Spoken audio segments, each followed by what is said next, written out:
Portugal സമനിലയിൽ കുരുങ്ങിയതിൽ നിരാശയിലാണ് ആരാധകർ. അടുത്ത മത്സരത്തിൽ റൊണാൾഡോ മാജിക്കിലൂടെ ടീം ശക്തമായി തിരിച്ചുവരുമെന്നും ആരാധകർ പ്രതീക്ഷ പങ്കുവയ്ക്കുന്നുണ്ട്. കോഴിക്കോട് റഹ്മാൻ ബസാറിൽ നിന്നുള്ള റിപ്പോർട്ട് കാണാം. റൊണാൾഡോ ആരാധകരെയും പോർച്ചുഗൽ ഫാൻസിനെയും സംബന്ധിച്ച് ആദ്യ മത്സരം നിരാശ നൽകുന്നതാണ്. വിജയിക്കാൻ കഴിഞ്ഞില്ല, സമനിലയിൽ കുരുങ്ങിയിരിക്കുകയാണ്. ഇപ്പോൾ റൊണാൾഡോയ്ക്ക് ഒരു മികച്ച മത്സരം ആഗ്രഹിച്ചതുപോലെ അങ്ങ് പുറത്തെടുക്കുവാനും കഴിഞ്ഞില്ലെന്നാണ്. നമ്മളിപ്പോൾ റഹ്മാൻ ബസാറിലാണ് കോഴിക്കോട്. ഒരുപാട് ആരാധകർ ഒരുമിച്ചിരുന്ന മത്സരം കണ്ടൊരു സ്ഥലം കൂടിയാണ്. എങ്ങനെയുണ്ടായി? ഇതിനൊക്കെ വിരമിക്കാൻ സമയമായി. കാരണം എന്താന്ന് പറഞ്ഞാൽ നിന്ന പൊസിഷനിൽ ബോൾ എടുക്കാൻ പോലും കഴിയുന്നില്ല. ഓപ്പൺ ചാൻസ് 2 എണ്ണം കിട്ടിയിട്ട് ഉപയോഗിച്ചില്ല. ഒരു സീനിയർ കളിക്കാരനാണ്. നമ്മൾ വലിയ പ്രതീക്ഷയിലായിരുന്നു. ആ പ്രതീക്ഷക്കുള്ളൊരു സംഭാവന ഉണ്ടായിട്ടില്ല. റൊണാൾഡോ നല്ല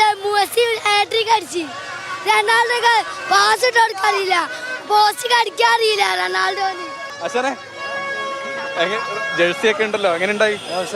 അടുത്ത കളി ഉഷാറാക്കി വരും, അടിപൊളിയാക്കും. തുള്ളി കളിച്ചിട്ടില്ല റൊണാൾഡോ, തുള്ളി കളിച്ചിട്ടില്ല. അപ്പുറത്തെ ടീം ആദ്യമായിട്ടാണ് കളിക്കുന്നത്, പക്ഷെ അടിപൊളിയായിട്ട് കളിച്ചു വരും. എങ്ങനെയുണ്ടായി? ജയിക്കാൻ പറ്റില്ലല്ലോ. റൊണാൾഡോ ആരാധികയാണോ? ഇനിയും ഉണ്ടല്ലോ കളി, അതിലൊക്കെ ജയിക്കും. മത്സരം കണ്ടിട്ട് എങ്ങനെയുണ്ട് പൊതുവേ? പ്രശ്നമില്ല, എന്നാലും ഒരു കുറച്ച് കുറഞ്ഞു. നന്നായി കളിച്ചു, ശ്രമിച്ചു, പക്ഷെ കഴിഞ്ഞു.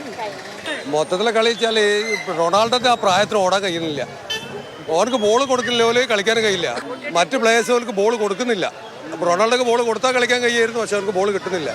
അതാണ് നിലവാരം പോയത്. പക്ഷെ ചെറിയ ടീമാന്ന് പറഞ്ഞിട്ടില്ല, ഒരു നല്ല ഡിഫൻസും നല്ല ഇത് കളിച്ചിട്ടുണ്ട്. ഓലെ കളിന്റെ പവർ കൊണ്ടാണ് ആ ഗോൾ അടിച്ചത്. എന്തുളക്കളി കളിക്കണേ, എതിർ ടീമിനുണ്ട് ഓരക്കാട്ടി ഇതിൽ ഓൺ ടാർഗറ്റ്. ഇതുവരെ വേൾഡ് കപ്പിൽ ഒരു വിന്ന് പോലെയാത്ത ടീമാണ്. ഓൾഡ് പോയി ഡ്രോ പിടിച്ചു ഒന്നും പറയാനില്ല. കഴിയില്ല, കളി ജയിക്കൂ. ഏതായാലും നമ്മൾ പറഞ്ഞതുപോലെ തന്നെ വലിയൊരു വിജയം പ്രതീക്ഷിച്ചതാണ് പോർച്ചുഗലിന്റെ ആരാധകർ. റൊണാൾഡോ ഗോൾ സ്കോർ ചെയ്യുമെന്നും ആഗ്രഹിച്ചിരുന്നതാണ്, പക്ഷെ അങ്ങനെയൊന്നും നടന്നിട്ടില്ല. മത്സരം സമനിലയിൽ അവസാനിക്കുകയാണ്.